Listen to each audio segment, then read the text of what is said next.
যে মরার পরে আমার বন্ধু,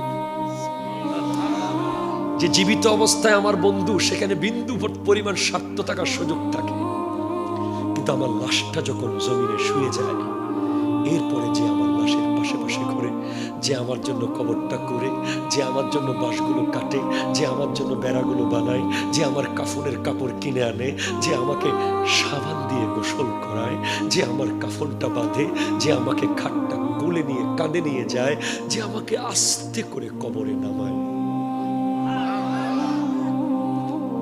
তার যে আপন কে আছে? নাই। স্বেচ্ছাসেবক, জানেন তারা নূরের মিম্বরে থাকবে।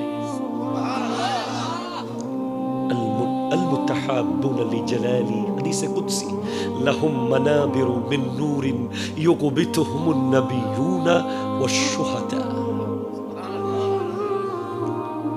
তাদের জন্য নূরের মিম্বর থাকবে কিয়ামতের মাঠে, নিঃস্বার্থ, নিরহংকার। সত্য হলো তুমি স্বেচ্ছাসেবক হিসেবে অহংকার করতে পারবে না। আমি অমুক কমিটির অমুক, এটা বলা যাবে না। আমি খাদেম, আমি সভাপতি, বলা যাবে না। আমি সেক্রেটারি, বলে জানোস আমি কে?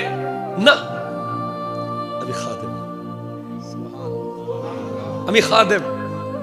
তুমি কত বড় সভাপতি সেটা কবরে গেলে আল্লাহ দেখাই দিবে সবাইকে।